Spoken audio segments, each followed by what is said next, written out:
What's poppin', people? Yes, we're back here. You heard that new podcast. My name is LowKey. We're on episode 22. Yes. Today, no guests. Just me chopping up with my partner in crime to my left. Introduce yourself, sir.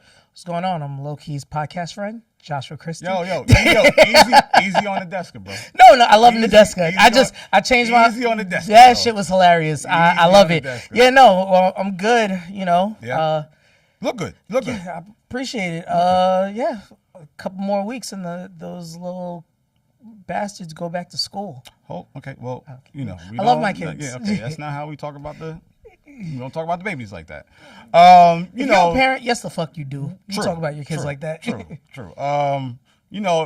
This is like, we'll have these episodes where it's just me and Josh chopping it up, shooting the shit. Over the last couple of weeks, we didn't experience a lot of things. One important thing that we experienced was being at the J. Cole show, the last night at Madison Square Garden. Yeah. Shouts to Money Making Matt. Thank you, Matt. Thank you, making that happen. Thank you, J-Wan. Thank you, J-Wan. So yeah, I'm gonna go to you first before I give my my analysis. What did you think of the Cole show? It's funny because I hate concerts. Okay. Like I give concert tickets away because of my job, I get some concert tickets all the time. Mm-hmm. Please look out for whenever we do give concert tickets away. You literally can't say that I hate concerts and I give them away and then say, hey, look out. For when we give concert tickets away to our beautiful fans. Touche. It's weird because, and I said this, and I know I said this to you, and I said this to J1. It's like, and I said this to Matt too. It's weird that seeing somebody that you knew when you guys were children, like we were 17, going into college, and playing basketball and just talking shit. Yeah. And then you're looking around the stadium and everybody, to a man and a woman, they, them, is screaming his lyrics like... They, them, that was politically correct. I like that. Listen, okay. You gotta respect it. Yeah. They were screaming his lyrics and like it just was sort of like it boggled my mind because it was just like this watching your friend. This dude, this dude is or like watching your friends. Somebody or seeing like people I went to college with, like, just do all these great things, and it was just like it was crazy. I was literally looking around, like I have more video of me like recording the crowd, like reciting line for line with him, right, than that, and then also like me and Jermaine are the same age, and that you see how he said Jermaine. I'm sorry, I refuse to call a lot of people, like Lowe's the only person I call by their like stage name. You've never called me Nile. I know, my girl calls you Nile. She's like, and I respect it. She's like Nile, but my girl calls me Joshua. She doesn't call me Josh. I never call you Joshua. Yeah, thank you. I appreciate that. But yeah, no, it's one of those weird things, and then seeing him go from the stands, and then as he's walking, reciting the words like he's in a studio, perfect pitch, didn't lose stride, dapping people up, hugging people, signing autographs, taking pictures. Yeah, it was one of those crazy things. And then the Negro was up there for 2 hours. You can say nigga. I like mixing it up. I don't like to say nigga all the time. You're pretty good with this. Yeah. Keep going. But he was up there for 2 hours. Yeah. Like 2 straight hours. No hype man, no dancers, no guest appearances, nothing. It was just him, a mic, a stage, and a crowd. And his catalog. Yeah. And then you forget how extensive his catalog is. Yeah. And then we ran into my pops. Yeah. In the suites, yeah. Yeah. Delta suites. We had, thank you again, Matt. We had all access passes. My pops was in a suite with his friends. So Lo and J1 got to talk shit about me to my pops for a little bit. Listen, Pops is a great person. I can see where he gets the bullshit from, because Pops is a very active, energetic person. So thank you for introducing us to your father and his friends. Vincent Brown is not energetic. Yeah. He would know. They were having fun in that suite. Yo, no, they were having fun in the suite. He was in a suite. If you told my father, yo, come to the risers, and stand with it, my father would be like, I'm not coming out. I'm not coming no down goddamn there place with you guys. Yeah, I almost asked for a hot dog. No, I'm not gonna lie. We should have asked. But no, but yeah, it's you gotta have decorum. And shout out to Alfred. That was his company suite. Nice. He's one of the top attorneys at that company. So shout out to him. Shout out to his kids. But yeah, so you could talk about how'd you feel about it? That was my second show. Again, thank you, Matt. Yeah, I mean, one, make sure you check out our interview with Money Making Matt from Dreamville. That's like the last or several episodes behind us. 2 episodes back. Yeah, he talked about his career and being at St. John's and going through his course of finding out where he wanted to be and who he wanted to do and all this stuff. So shout out to Money Making Matt.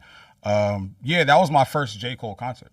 Yeah. So to have it at MSG was a eye-opening experience, and the discourse that has been going around about, people may not wanting to attend the concert or may not wanting to experience a concert, shout to JPP, shout to Joe Budden Podcast, and if that wasn't their thing, that wasn't their thing, and that's fine. But there were people that went, like ourselves and, a couple other media pundits and got to experience that, Nadeska from Apple Music, Rap Life Review. Damaris was there. Damaris was there. Damaris was there. Rob was there. B-Dot. His son's name from Complex? Jordan, yeah. He's on the tour with them. Yeah. So he's been doing backstage interviews and, crowd work. So, shout out to Jordan. But for me personally, it was just eye-opening to see that all the discussion about, Cole is this, Cole is not that, Cole is not measured up, this, that, and the third.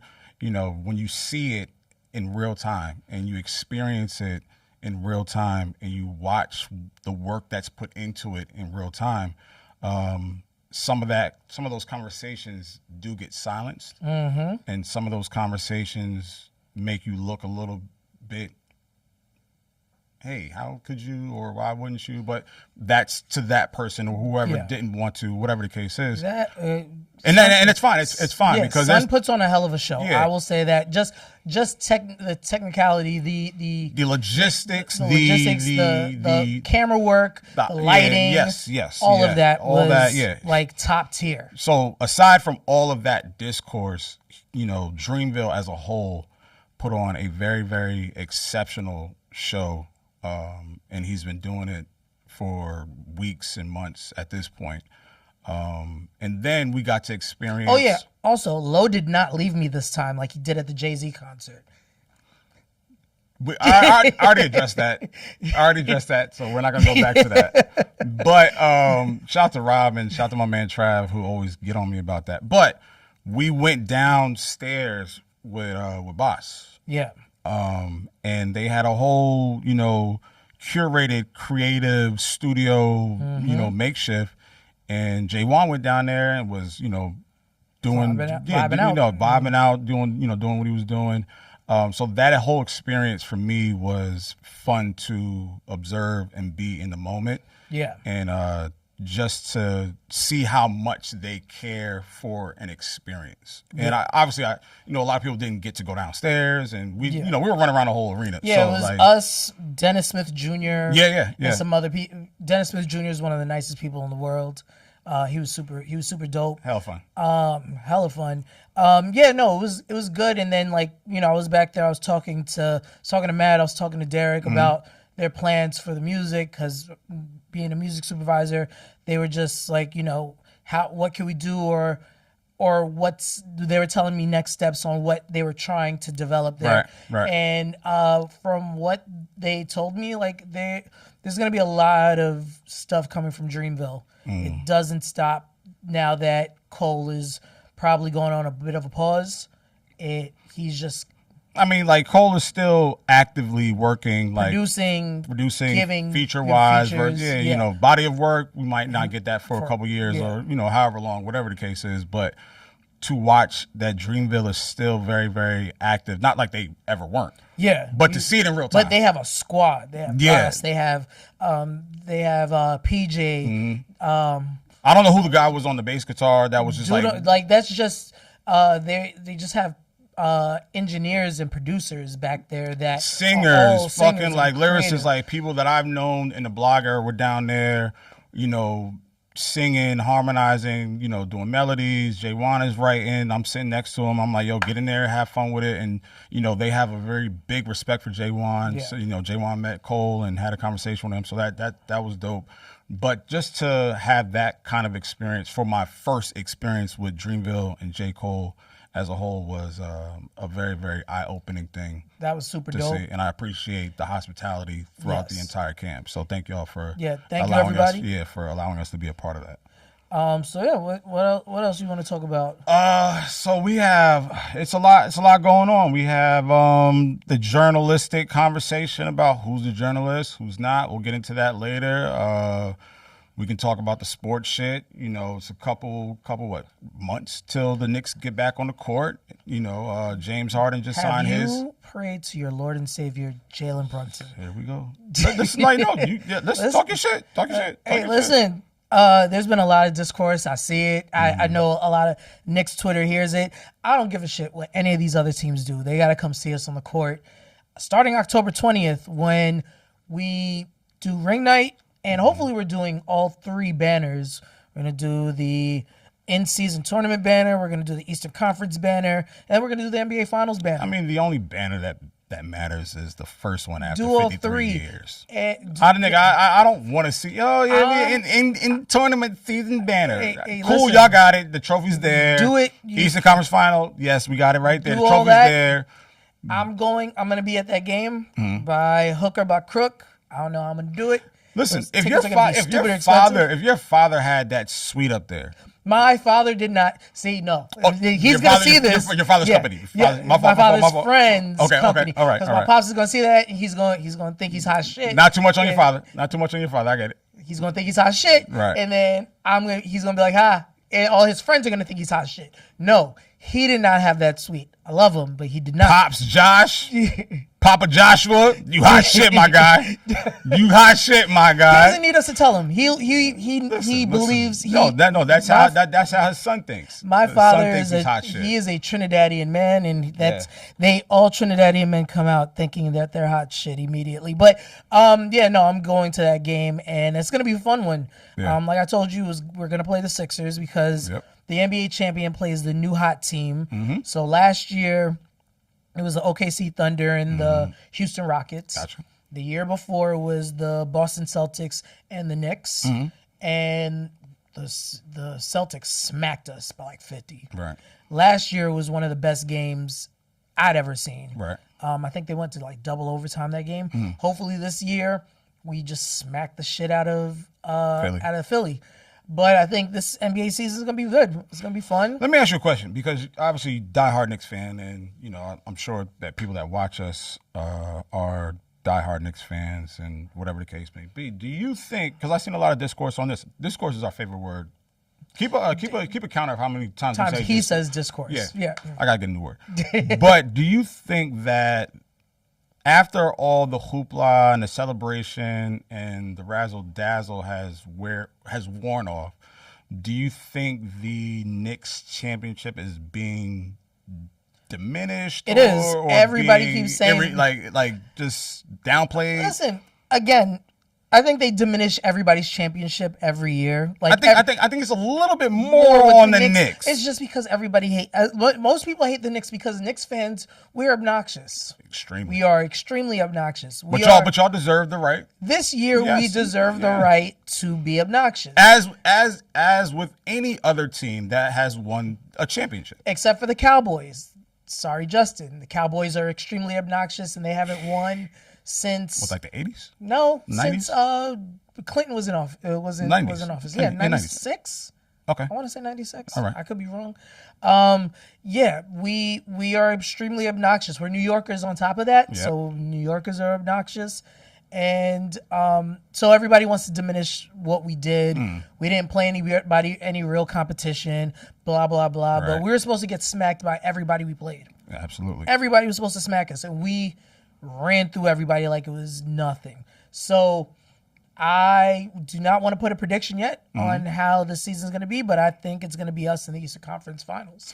So with that being said, like we're finding out information in real time today as we're recording that Klay Thompson was bought out of his contract. Yep, he's going to Miami. He's going to Miami, and then DeMar DeMar's going DeRozan to Denver. To the Nuggets. Obviously, Philly is stacked. Do you feel and Tyler Halliburton was upset? Oh, Tyrese. Yeah, he was upset about Listen, their game not being nationally televised and playing the Pelicans. I get Tyrese being mad to a point, but his team tanked all last year to not even get into the draft because they lost their draft pick. They literally did one of the worst tank jobs ever, and you're in Indiana. Like it's the Jackson 5. It's Freddie Gibbs. It's my man Trey. And that's all that's good in Indiana. So there's no reason for Halliburton to feel like... There is reason but when he was playing... I want to provide just like both sides of the pillow. Where he might feel justified and he might not. I understand it because his last game was Game 7 of the NBA Finals. And... he had just hit like 2 or 3 3-pointers. Mm-hmm. It looked like he was going to have one of those legendary games. Yeah. And truth be told, if he plays, I think they beat the Thunder. Okay. And that was his last game. So I understand to a point. So you're saying he's living in the past? But yeah, you're living in the past. You're not champions. You didn't win. Right. You're Eastern Conference champion. Good for you. That clap is that's. Oh, that's ridiculous. Good for you. I mean, he's a bigger winner than Donovan Mitchell or James Harden. Stop doing that. Stop doing that. Continue on. But so I understand his gripe. Yeah. But like, you're gonna be on TV a lot. Your team is gonna be okay. But the Eastern Conference is just it looks stacked on paper. The Eastern Conference is stacked. Of course. I just need to see everybody play. I don't believe in the Heat. I don't believe... If they land Klay, they have Giannis. Klay hasn't been the shooter that everybody thinks he is. You saw what I said in that text earlier. I'm not going to repeat it. Don't repeat it. I'm not going to repeat that. I'll show it to you after. But yeah. That scope is still there. Yeah. But all right. So okay. Let me. Lowe's an asshole, ladies and gentlemen. Yeah, He's an asshole. I'm in rare form. Yeah. Is there a clear path? That's what I'm essentially getting at. Is there a clear path for the Knicks this year? Because Boston is still who they are. Boston's going to be a good team. Cleveland is stacking. to the best of their ability. Cleveland did not address any of the issues that they have. They still have two shitty wing defenders. Peyton Watson, as much as I love him, he's not a ball. He's not a ball mover. Pause. That's crazy. That is crazy. Understood. Thank you. And they still have two bigs that they do a lot of the same shit, and neither one of them shoots well enough. And then their bench is weaker now that they got rid of Strus and who else did they get rid of? They got rid of 2 shooters. So it made them a bit weaker. I like the Celtics squad. I think Paul George fits what they need a lot more than Jaylen Brown. Jaylen Brown's a little too ball dominant. He still can't go left. I saw that workout video with him and Braun. Saw that. Yeah, saw that. He cannot go left. Right. He still has a shitty left hand. Paul George is a better shooter, and that's all the Celtics really need. Now, Jason Tatum gets to be ball dominant and spray out to everybody. So I sort of believe in them, and they have Mitch. My only concern for the Knicks is the backline center. And outside of that, we brought everybody else back. Yeah. So can we go on record? This is August 21st. August 21st, 2026. Can we go on record as, the Knicks correspondent for this podcast? Can we go on record and say that they're going to at least make it back to the Eastern Conference Finals? At least make it back there. Eastern Conference Finals. I think the Knicks get the 1 seed this year. Okay. It's a 1 or the 2 seed. Okay. I think there's gonna be a surprise team if the Raptors get Kawhi. They are going to be really fucking good. because I still believe in R.J. Barrett, my young Jamaican son. Loves to just remind us that he's Jamaican. Jamaican and Trinidadian. No, because now my pops is gonna see this. They're like, what about Trinidad? So yeah, no, I believe in Toronto. I think they're gonna be a good team. I think Orlando's gonna be good. I don't think Detroit's gonna. I don't. I think last year was lightning in a bottle for them. I don't think they're going to be as dominant because they're not going to be able to sneak up on teams.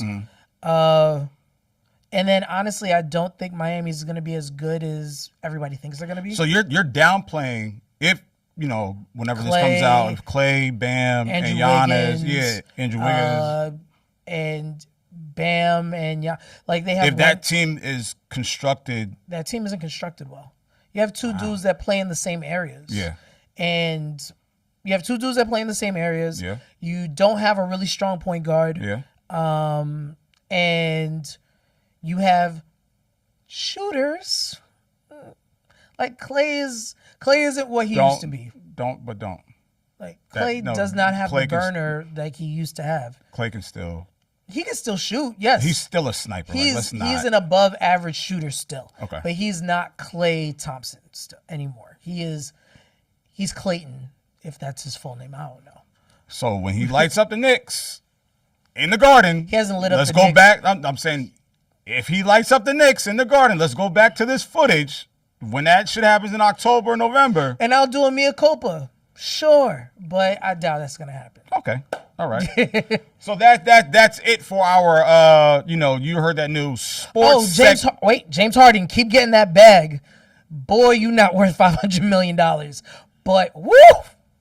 I need you to stop doing shit like that because James Harden is a exceptional player and he deserves exceptional bag getter. Boy, man, what's her name? Yo, James, shut up. James, congratulations on that bag. Where what was it? What, 3 years? What? Ass niggas at? Yeah, that's pretty much what every athlete. Nigga, give me the bag. Boy, James Harden got $30 million per. And that's because of the fact that Cleveland has only $26 million to spend this year, those last 2 seasons are going to be nasty. Oh my God! And he has a player option his last year. It'd be crazy if the Cavs start kicking y'all backs in. The Cavs are going to do that in the regular season. They do well in the regular season. Right. Donovan Mitchell is a great regular season player. Congratulations on your wedding. It was beautiful. No. We're not doing that. No. See, like, this is where you start going off the rails. We're not doing the personal shit. Like, no. Don't just leave it. Let's talk about the fucking on the court. They do well in the regular season. Okay. And then playoff time comes, and then Donovan Mitchell and James Harden revert back to the burgers that they are. Because they're burgers. I'm not. If I'm you not, from New York, I'm not with the name calling. I understand what he's saying, but I'm not with the name calling. But thank you for the overview of what the Eastern Conference looks like. I don't really give a fuck about the Western Conference because we out here. 2 teams in the Western Conference that you need to give a fuck about. It's OKC and it's the Spurs. Everybody else, maybe the Wolves, maybe. Oh no, they got 2 badass kids on their team. So I don't know how that's gonna work out. Listen, it's gonna either be really fun, or it's gonna be bad and fun. And every week we're finding out this nigga got a new kid. But that's none of our business. Boy, if you don't go see them kids, that's none of our business. That's none of our business. That's none of our business. So let's get to the music shit. Ransom. Ransom dropped his new album, Price of Clarity. Yes. Just exceptional. Exceptional rapping, exceptional adult material. That sounded weird. Sorry. Contemporary rap. But see, and here's the thing. Albums like that or artists like him, we don't always need a thesis statement or a big, just to do about it. It's just like, if you know, like if you're a mixtape, aficionado like myself and Josh, and I'm sure people that watch this, you knew what Ransom and Hitchcock have done. You know what the triangle offense is.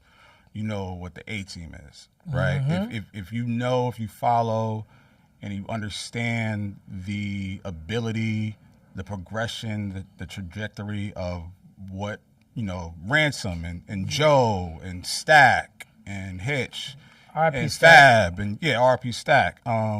If you know that pedigree, Desert Storm. Desert Storm, none of what Ransom has been doing over the past 20 years or 20 plus is surprising.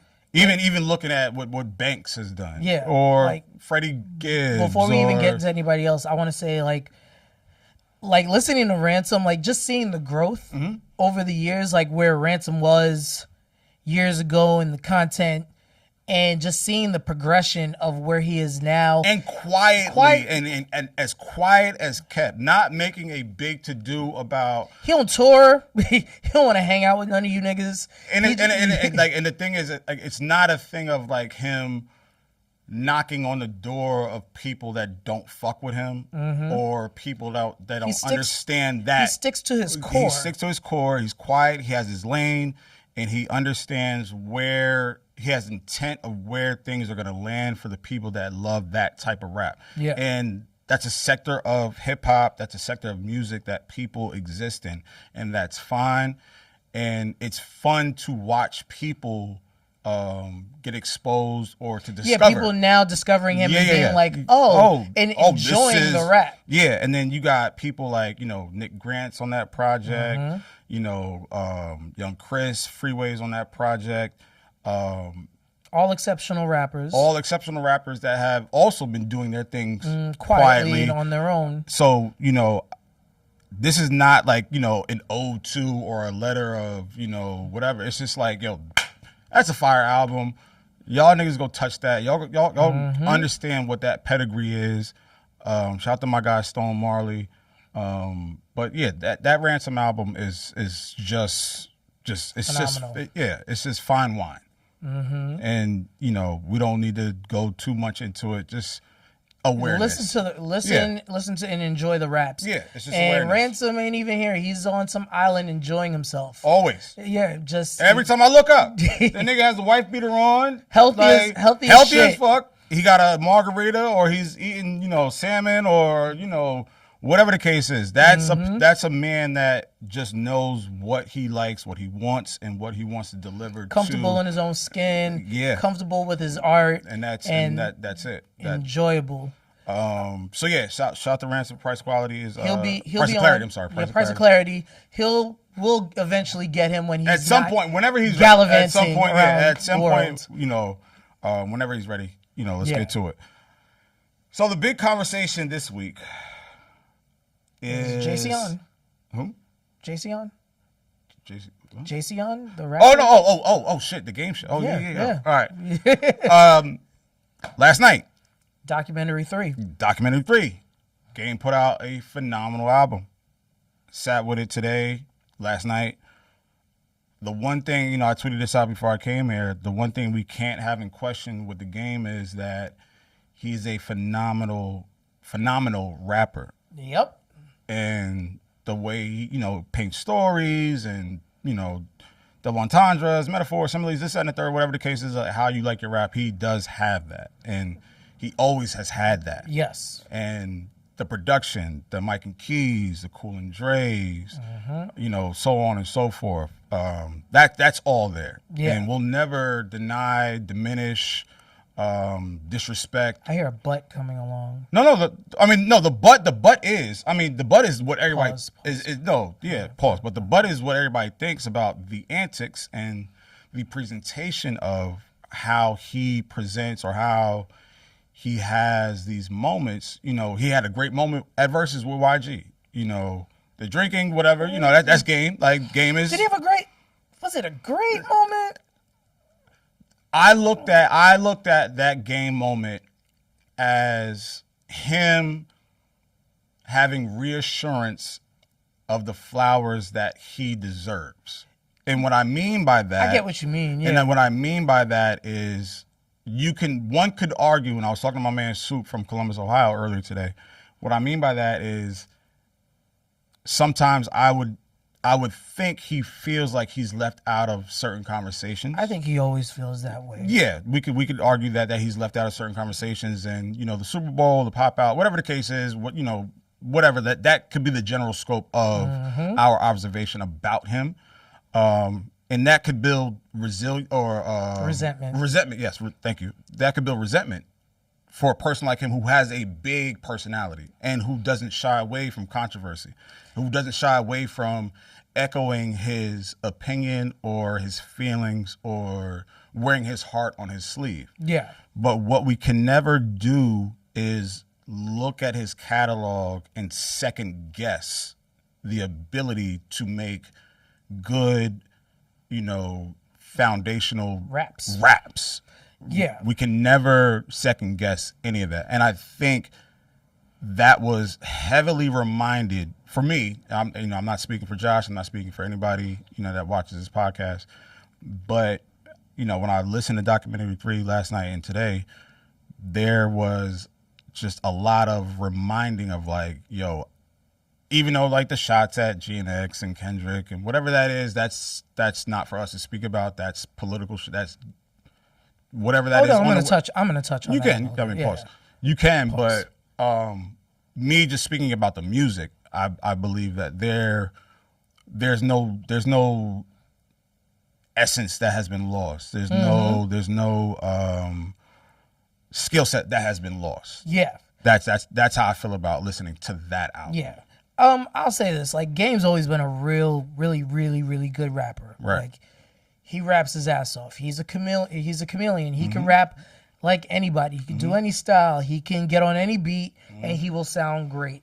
But this is just a normal Game. Not to say Game has classic albums. Most of Game's albums are really great. Yeah. But this is a normal Game rollout without the full campaign.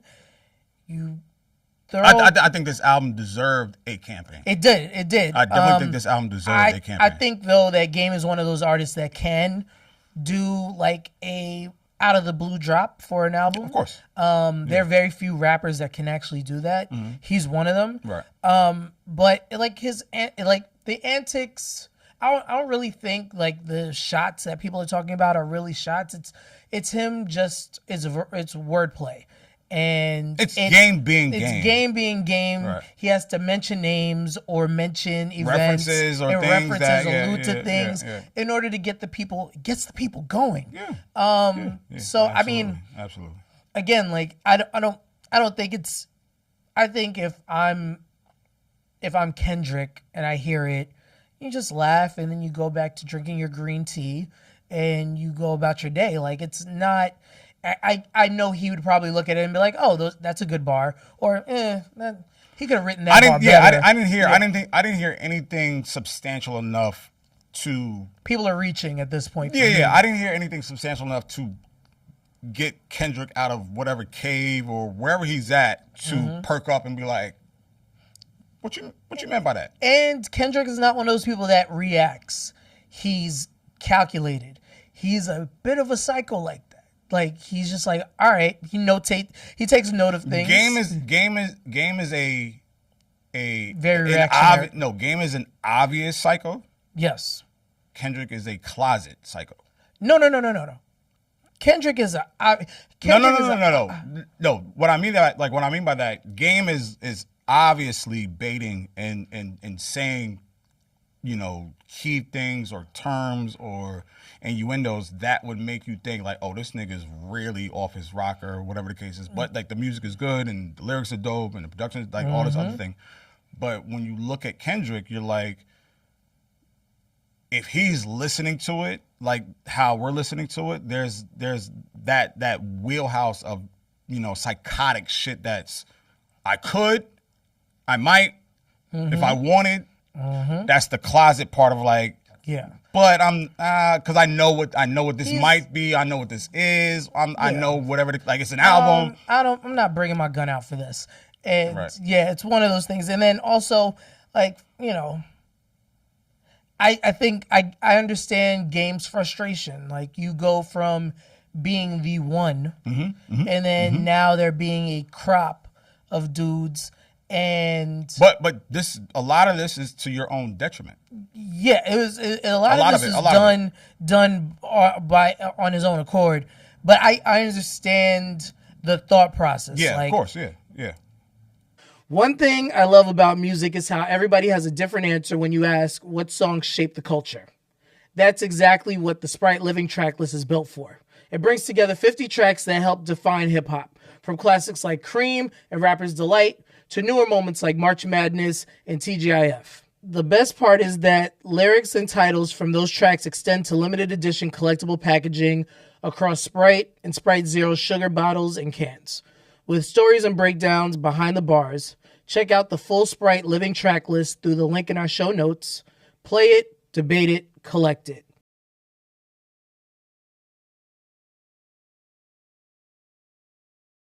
Honestly, like, Game is one of the greatest rappers we've ever seen. Especially out of the West. And especially out of the West. You put him up there with anybody in the West and he keeps up. And I can see the frustration, but at the same time, it's like, all right, you at this point are a legendary legacy act. Just drop your music. People are going to fuck with it. You don't have to do all of the antics. And then back to the verses. To a point, it was great, and then shit just went off the fucking rails. And it was fun watching it go off the rails. It was extremely fun. But that shit went off. Shout out to my guy Eddie for holding that shit down and not knowing what the fuck was going on in that whole situation. That was probably one of the most funnest verses that we witnessed, obviously, this year. Yeah. But yeah, that, and back to my point about him maybe finally feeling the flowers, or maybe like you have somebody like YG, like, yo, we listen to your music. You're our guy. We used to go out and do shit because of your music, or like, you saw him hear that and be like, and then you forget how old Game is, because Game is still like, he still acts like a young nigga, and Game, it is what it is. It is what it is. And sometimes you're like, oh shit, I remember. His album came out in the beginning of 2005. The documentary. He was on all the mixtapes. Which is a classic album. Documentary is one of my favorite. It's a top 5 album for and the me. work he did with G Unit. And all the work he did with G Unit, against G Unit. After G Unit. After G Unit. Yeah. He isn't really lost a step. Yeah. I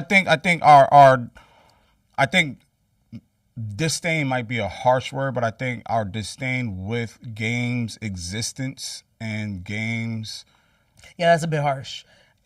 Not disdain. I think you mean to say our grievances with a lot of the shit that Game does. Yeah. It's more so antics. Yeah, and that's the thing that I've seen over the last 24 hours in regards to even like private conversations I've had and public conversations that I had or seen on Twitter. It's just like, yo, this nigga's a bozo, boom, boom, boom, whatever the case is. And I understand that. And I would feel the same way. But when I sit and I separate it, because you can say the same thing about Kanye. Like, oh, yeah, no, Kanye will forever be a bozo to me. And I love most of Kanye's music. Yeah, but at the same time, when I listen to this album, I'm like, yo, bro, you could have did all this shit without throwing that record to academics, saying this is unreleased music, and yeah, Drake is on the hook and whatever. Like, I didn't like that record. I didn't know the album was coming out. But, the conversation got started, and that's how, media works, and that's how rollouts work, and that's, it is what it is. And then when, it was announced that, like, during the versus battle with Joe and Donnell Jones, we'll talk about that in a minute. 24 songs, documentary 3, Ye's on it, this person's on, this person, da-da-da. And Game is good for like 20-something songs. Bro, like, very good for 20-something songs. And then I'm listening to this shit. I'm like, yo, this shit is fucking fire. Like, this shit is tough. And no, I'm not being paid by anybody to say this. TDE. And Game is a thorn in my side. Annoying as fuck. Game is a thorn in your side? Yeah, he's annoying. Oh, how is he annoying to you? You're all the way over here. Literally what we just talked about for the last 5. But I'm bugging? What are we just talking? Like, what are we just talking about? How that's a thorn in your side? No, it's like because of all of the shit, yeah, that you have to talk about it, bro, because you're a journalist. Yeah, so, yeah. Even the tape he dropped with Drama a couple months ago, insane. Mike and Keys all over that. Again, Drama, like insane. Again, but we're not. But we're not talking about that tape. We're talking about this is every Game album though. Like every Game album. I just think, including the first documentary. The first documentary, DJ Pooh. Yeah. Okay. Going on college runs and beating people the fuck up. But I just think this album did not deserve that smut of conversation. I get it. You understand what I'm saying? Like I just feel like this album did not deserve that cloud. But of bullshit. you know the saying. Yeah. Any press is good press. Absolutely. Or bad press is good press. Absolutely. But yes, I know I touched on Verzuz. We had a Verzuz yesterday. Joe and Donnell Jones. First off, Joe was out there dressed like Pops from. I tweeted that. You did? You son of a bitch, motherfucker! I was there. I was on the couch last night with my little whiskey, just watching that shit. I rewatched it this morning. With my girl. I was just like, she was like, "You got to coordinate," and I was like, I looked at her. I was like, "You got to coordinate." Yeah, I already tweeted. But no, Joe displayed obviously showmanship. He can sing. The mic was on. He was charismatic. He just had his shit together. And we need to have a conversation somewhere down the line. Hopefully, I'm gonna tag JoJo to this. I want her on so we can talk about this. About that phrase, "the mic is on."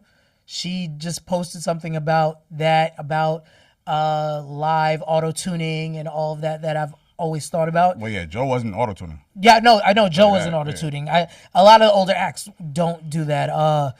Donnell Jones. The thing about it is, and it was sequencing. Donnell's song selection was not the problem. No, it was not the problem.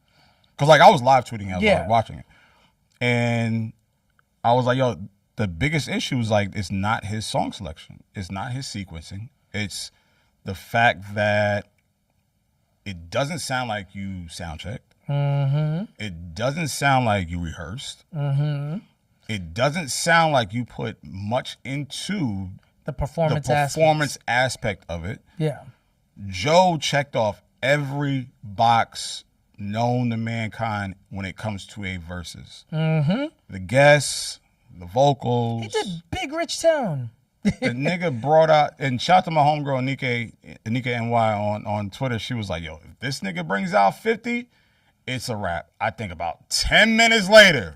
50 comes out. I said, this shit is, we're done. But then you forget how many, how much shit he got. And I love Joe. Joe's probably one of my favorite singers. Donnell has the album.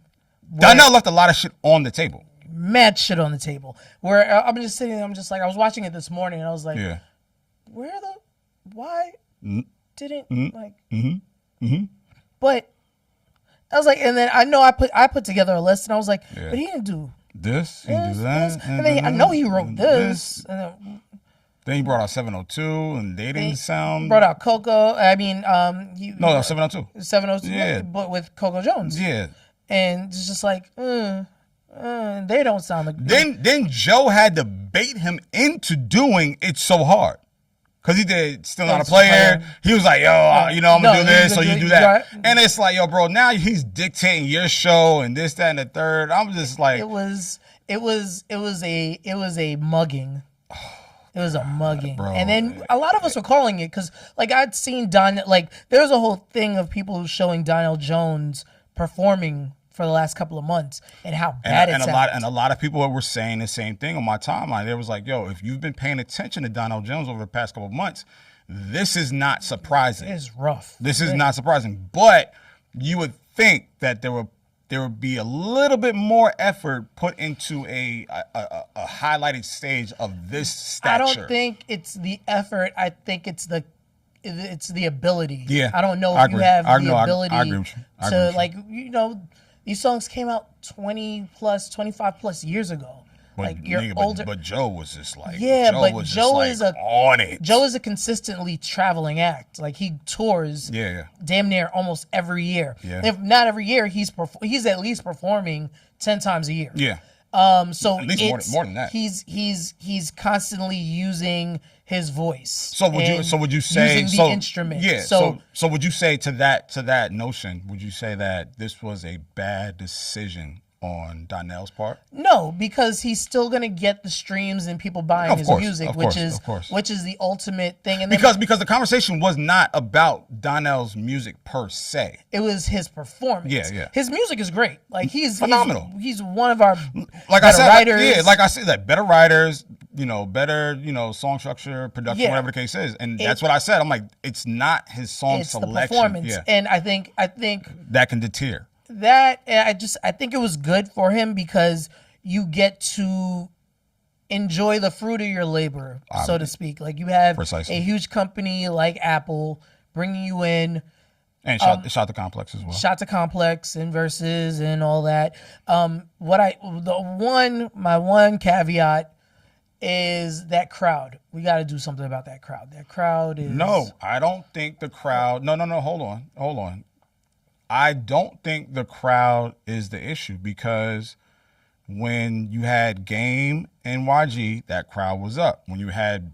was it B2K and... Was that crowd up during that? Yeah, yes it was. When you had B2K and Pretty Ricky, that crowd was up. Because for that one, the crowd met the age requirement to be up there. So here's my thing. I think when I looked at and when I'm watching the verses, like I'm at home watching. Usually I watch it at Sahara E. Shout out to my man Ahmed. I'm watching it. They got straight to it. Yeah. Right. Shout out to Nadeska. They came out and, introduced it, boom, boom, boom, and got right to it. There was no fluff. There was no shit talking. There was no, It was right to the point. I don't know if it was a DJ beforehand, whatever the case is. So I think the abruptness of getting to an event like that needed a little bit more amplifying of like, hey, this is what it is. That's the other thing. That's what I think that's what was missing. Versus they don't, for some reason, they just drop it like a week before it's happening, and there's no build up. Like when they used to do verses before, you used to get like a couple weeks. Donnell fucked that up because like he said like, yo, I'm battling Joe this and the third. He was like, hold on, bro, like you announced that a little too early. Yeah, but that was like 2 weeks ago. Like there needs to be a little bit more of a ramp or runway for it. Well, like even on my when that happened, even on my timeline, people were debating about who could sing better, who had a better debut. I don't even know why that was a question. Who could sing better? Right, all right. But to my point, there was a conversation. There was a thing being built about it. I think things like a versus should be built up like bouts. Like there should be like a build up. There should be more conversation back and forth about it. But what I will say is it was good. I enjoyed it. Joe beat that nigga's ass, and I think it'll serve them both well. Like it does everybody that does a versus. On that note, who do you see, or who do you want to do versus next? And just to note, Low does work for Apple. He's not giving you insider trading. He's not letting anything go. He don't know until he knows. So yes.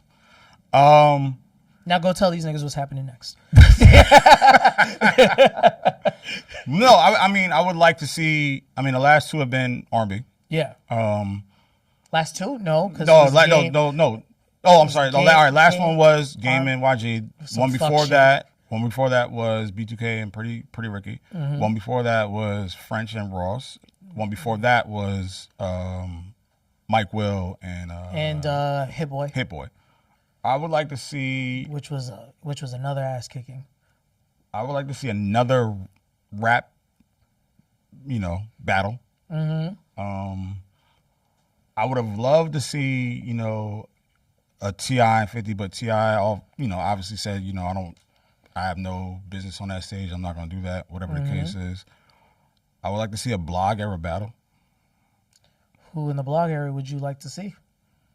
I would, and me and my guys at, you're there. I would, me and my guys at Sahara always say, I would love to see, a Meek and a Wale. I would love to see.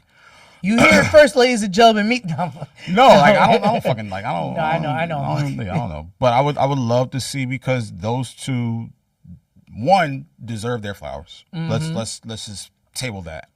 Those two deserve their flowers. You're one of Meek's favorite people online. Me and Meek have a very, we don't even have a relationship. Like, I don't communicate with him. I don't talk to him. I don't be around him. I'm on Twitter when he's like disrespecting me, or not disrespecting me, like, going against my opinion. Taking you to task. No, it's not. Yes, that's the best way to put it. But I do believe that Meek does deserve his flowers. I think he does. I think he gets his flowers. Wale clearly gets his flowers, with his tours and, Everything Is a Lot. That album is probably one of the best in his catalog. We're waiting for Meek to drop another one. But I do think those two can go bout for bout. I don't think anybody in the blog era wants to see Wale. Yeah. Yeah, no, I agree with you. And I'm talking about the big three, too, because... Wale got sneaky hits. Not even sneaky hits. They're not sneaky. They're obvious. They're obvious Wale hits. has obvious hits. And, like, y'all keep pissing Wale off. Like, Wale had the best album out of all of that era's music that came out these past 2 years. The 2025. The 2025, 2026. Like, I'm still going with the Clipse, but like, Wale. I'm talking about blog era. Oh yeah, I don't consider Clipse. Clipse is before. Oh no, blog era. Yes. Yeah, Wale had the best album out of all four of them. Yes. Yeah, y'all gonna keep pissing Wale off, and Wale's gonna come out and start rapping to these niggas, and not to them, but he's gonna start rapping. I'm going to remind you that I can rap my ass off just as well, if not better than most. It's not even, and I'm talking about Wale. It's not I can rap my ass off. It's I can make the record that you make and make it better. And he has hits.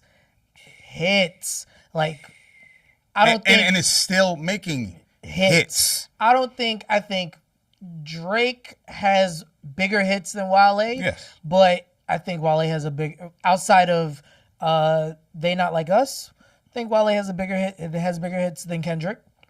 I think he has bigger. Lotus Flower Bomb alone. Oh, you talking about overall? Overall. That could be debated. That could be debated. So all right. So if you're watching right now, get in the comments and let's do a poll. Tell me how wrong I am. This is not me. This is him. But I do. And Wale, come in here and defend yourself. No, see, like so there's that. There's the thing that he gets upset about, and I know that you weren't meaning it maliciously. Yeah. No, not maliciously. Yeah, I mean, like, but there's the thing that Wale gets upset about. It's the point that I have to continuously prove my point or prove myself about the artistry that I have done. Yeah. Over decades, damn near, awards, accolades, shows, collaborations, features, that I still have to sing for my supper. And I think that's like, because we don't ask Drake to sing for his supper. We don't ask Cole to sing for his supper. We don't ask. I do. I mean, well, but like just like the overall. No, I get the overall conversation the normal of it. fans and all that. Yeah. I think that's where his disdain for commentary like this is like, yo, come out and prove why you're better than do. And it's just like, yo, bro, like how many times, like enough is a fucking enough. Why do I have to continuously say I'm on par, if not, or better than X, Y, and Z? And that's okay. You're supposed to say that. And I think that's where his disgust and disdain comes from. And I understand that. And I side with him because Wale is not only a phenomenal songwriter, not only is he he's a phenomenal collaborator. His ear for production is astronomical. Yep. Right, and I'm not saying this because that's my man. He's just as good, if not better than Ross. It's right, just as good as Ross. So I think that's where his issue comes, where it's just like, I have to, every time I come out or every time my constituents come out, I have to sing for my supper and fight and fight and fight and fight. And I'm still doing this shit since 2006 or 5 or whatever. Like, we're 25 years in. And I understand that disdain of why he feels like that. Yeah. And I think that's unfair to him. It is. I understand. For me, in terms of, so I just say Wale. Nobody wants to see Wale in a verse. It's a long ass night. For Wale, if anybody against Wale, it's going to be, and this is no detriment to the person that he goes against. It's gonna be night. But one early. wrong move it's gonna be against night, Wale. It's night early. Who I want to see? I don't know who would go against him, but like I'm dying to see Busta in the verses, because Busta. I think I had a conversation with Buster Buster? Buster Rhymes. Buster. A hardy R. Buster, my fault. It was interesting because this was like I went to LA for the BET Awards. And Humble flex. We were out there. We had like a radio room with Apple Music, and Buster pulled up. Yeah. And I think I asked him, I said, yo, would you ever do a versus with Missy? And he was like, I would never do that. Yeah. Because that's literally the only person I see him really doing. He said because he was like, these people are under. Me. No, he was like, these people are like under my. No. But like he just did a interview with Popcast. Okay. And he was like, I see my DNA in a lot of these people. Like he's like, I see it in Missy, I see it in Doechii, I see a little bit in Kendrick. He's like, I see a little bit of me in all of these people. So I can see why he's like that. He's probably like, that's my sister. Yeah. I love her. That was pretty much the sentiment that he gave me in regards to Missy. But I think Busta Rhymes is giving a lot of people a hard night. Of course. Busta Rhymes, I remember he came and he performed at my company's holiday party, and like he called me out because I was rapping along with him. Okay. In a good way. Look at me now. No, yeah. Okay. And like he was just like, yo, I see you rapping. He's like, you gonna come on stage and rap with me? And I was like, no. I was like, no. I was like, I could go word for word with him. I was like, no. And then he came to another one of our parties, and we sat there and we talked for a minute. Like Busta Rhymes is on my like pantheon of rappers, like from like phenomenal, like from 95 to 98. No, for me, but from 95 to 98, he was my favorite rapper. Okay. Like he was there was nobody better than Busta Rhymes. And shouts to Leaders of the New School. Flip Mode. Yeah, I mean Conglomerate. Yeah, I mean just the verses. I think shout to my one of the producers, phenomenal producers at Apple Music. Shout to Lauren. We were talking about just the verses and how it has caught a second or maybe third win of being third win of being entertaining. Having the debates, the conversations, looking through the track structured records. Better now. Yeah. And I just shouts to Apple, shouts to Complex, shout to Versus, Timbo and Swizz for keeping this entity alive, and we're having fun with it again. You know who I would have enjoyed? Who? If he was still alive, I would have loved to have seen, and not like really a versus, just more of a celebration. Mobb Deep, Clipse. That's good. I would have loved to have seen that. That's good. Cause it's just like the way that's good. The way Push and Malice both talk about Mobb Deep, like good. They're the greatest of all time. Yeah. It would have been one of those things. That's good. It would have. I think we would have gotten that sort of moment, like where Jay and Nas were on stage together. That's and good. Jay would have been rapping. Yeah, like, and I don't have nothing for it. That's just good. That would have been. That's just good, clean hip hop. That would have been fun. That would have been, rest in peace to Prodigy, and just watching what the Clipse are doing right now. Yeah.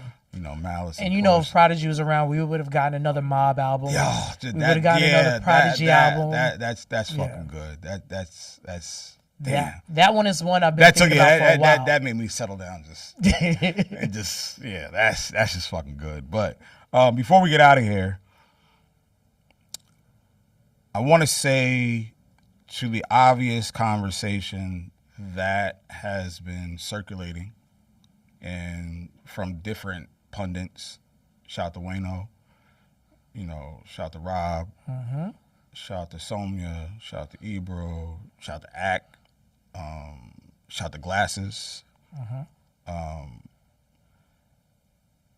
think Mark Lamayo. Yeah. Shout out to Mark. I think we have to be mindful, careful, respectful to how we address terms of covering this culture. There are sectors of this culture that feed different conglomerates, fan bases, or people, or whatever the case is. I don't agree with a lot of the shit that I do see. I'm also not into the idea of mudslinging. I'm also not into the idea of having, obviously shout to Charlemagne. I'm not into the idea of deeming this as a media war, because this is not about us. This is not about who's this, who's that, who can, who can't, or whatever the case is. Everybody has found their lane. Everybody has personified their lane. Everybody has perfected their lane, and that's okay, and that's fine. But what I don't want to happen is the disrespect for the people that have laid the foundation and laid the groundwork for things and for people to progress or for things to happen. And I don't like to see that. Can you expound on that? No, because I'm not into the... Well, no, because you're... What I mean is when people hear that, they're going to hear the vagueness of it, and so I'm going to interpret as best as I can. Yeah. People that started, because the way hip-hop journalism started was an actual experiences, journalists. Yeah. Those people laid the groundwork. Before internet, before social media, there was very little contact with these stars, knowing what's going on in all of these events. But now with social media, with the advent of social media, there's a lot more access. And it's a lot easier for people to get involved in said conversations. Right. The only way we could get in conversations when we were younger, we would read The Source, we'd read XXL, Vibe. We'd read Vibe, we'd read You Heard That New, you read a blog post. We would read something from Miss Info. We'd read on the forums. Yeah. And that's how you could get involved. But now with everybody having these things, it's information 24/7 right at your fingertips. You feel involved, and now with the people that are not trained in the nuance of journalism, they are taking for granted the work that a journalist has to do, which is being disrespectful. Which is what I think you're alluding to. Because I don't want to get into this whole calling out names and this, that, and the third. And I'm trying not to do that, because everybody has to fight their own fight. They have to, deal with their own shit, whatever the case is. But I understand. I see people that are doing their own lane, like the Ray Daniels, the academics, the What's the Dirt, the Adam 22, the Whack 100. Then you got DJ, the Wayno, Then you have Wayno. Then you have Rob. Then you have me. Then you have the Deska, who's a fucking phenomenal journalist. You have Frazier. Then you have Joe LaPuma. There's so many other people that have done the work and the things that you can, declare that is a fucking journalist, right? What the people are doing right now on this side, and I'm not disrespecting or, degrading their work, is not what these people have done. And it's not what, you haven't earned those chops. You haven't earned those stripes. And I get it. It's a new age. It's a new guard that has been changing, whatever the case is. And I get it. I respect it, right? And some of us have come over to that side of the field, right? So then you might have some people that may feel like, oh, well, that old age is dying. You're coming over here to do this. But do understand, you were looking at the Robs, the Shaheem Reeds, the Deskas, the Fraser. You were looking at, John Kamonica. Like, you were looking at all of those guys and girls over there and reading and understanding and like, I want to do that. I want to do it in my own way. So you can have your disagreements and, you can go back and forth and this, that, and the third. Like, that's life. But please don't disregard or disrespect what the era I came from, because I respect what y'all do. I may not agree with it. I respect what are y'all doing, and I get it. It's not my line of thinking. It's not my line of work. I don't want to do that. And they probably don't want to do that either. But don't look at them like, yo, y'all old niggas and fuck. Like, let's not do that. Have at it. Have at it. But please, let's have some decorum of how we discuss and how we, go back and forth about what this thing that we all love, hip hop culture, and how we cover it. We cover it based on how we look at it and based on how we were introduced to it and based on how we were birthed through it. Let's everybody give space and whatever the case is. But the disrespect, how you're doing it, we gotta it's gotta be some kind of just like a line in the sand has to be drawn on both sides. But the family shit and like the personal shit, like, bro, like that's not why we in this shit. Like, this ain't about us. This is about the music. This is about the artists, the producers, the songwriters, this and the third. This ain't about whose baby mother is this and da-da-da. Like, bro, this is not about us. It's our job to represent to the world, to other spectators of how we take care of our culture and how we, discuss our culture. You know what I mean? So, like, y'all going to do what y'all going to do regardless, whatever the case is. And I get it. I understand it. But, like, let's just be a little bit more delicate about how we handle these conversations, especially in public. Especially. I'm not mad about anybody doing their thing. Do it how you're going to do it, whatever the case is. If it's not my cup of tea, it's not my cup of tea. If it's not your cup of tea, it's not your cup of tea, whatever the case is. But the disrespect, we gotta nip that in the bud quickly. Because we fucking up money.